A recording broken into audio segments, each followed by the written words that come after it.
కర్నూలు జిల్లా ఆదోనిలో ఎన్డీఏ కూటమిని దెబ్బతీయడానికి వైఎస్ఆర్సీపీ కుట్రలు పన్నుతోందని ఎమ్మెల్యే డాక్టర్ పార్థసారథి ఆరోపించారు. జనసేన కార్యకర్త సాయి కుమార్ సోషల్ మీడియాలో చేసిన వ్యాఖ్యలపై స్పందించి ఆయనను కలిసి పరిస్థితులు తెలుసుకున్నారు.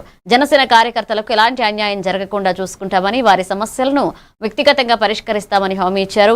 ఇక రాష్ట్రంలో ఎన్డీఏ కూటమి ఇంకా ఎన్నో సంవత్సరాలు కొనసాగాలని ప్రధాని Narendra Modi, CM Chandrababu Naidu, deputy CM Pawan Kalyan ఆశిస్తున్నారన్నారు. కూటమిని బలహీనపరిచే ప్రయత్నాలను కార్యకర్తలు కలిసి తిప్పికొడతారని ఆయన పేర్కొన్నారు.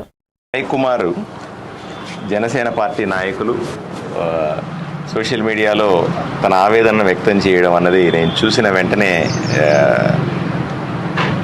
తమ్ముడి దగ్గరికి వచ్చాను. నేను వర్మగారి క్లినిక్ ఇది, అక్కడికి వచ్చి ఇంటికి వెళ్దామంటే ఇంటికి వద్దన్నా, నేను ఇక్కడికి వెళ్దామని, ఇక్కడ ఫ్రీగా ఉంటుంది, అందరూ వస్తే ఇల్లు పట్టదు అంటే సరే ఇక్కడికి వచ్చి మాట్లాడుతా ఉన్నాం. ఒకటి, మల్లప్పని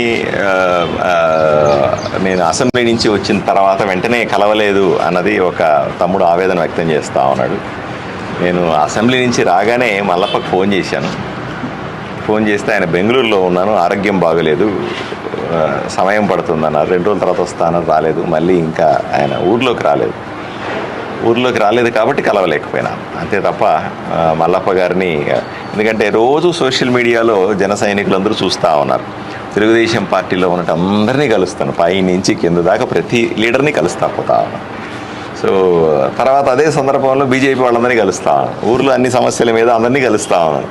అరే మా జనసేనలో ఎవరిని కలవలేదు కదా, మల్లప్ప కలవాలి కదా నువ్వు అనే బాధ తమ్ముళ్ళు కనిపించి ఉండొచ్చు. ఆ వేదన చెప్పారు నాకు. నేను వాళ్ళకి ఎక్స్ప్లెయిన్ చేశాను, అన్న మాకు ఈ విషయాలను తెలియదు, మీరు మల్లప్పతో మాట్లాడినారని, కానీ మల్లప్ప వచ్చిన తర్వాత కలుస్తానన్న విషయమే, మాకు కలవలేదనే విషయమే మేము బాధపడతాం.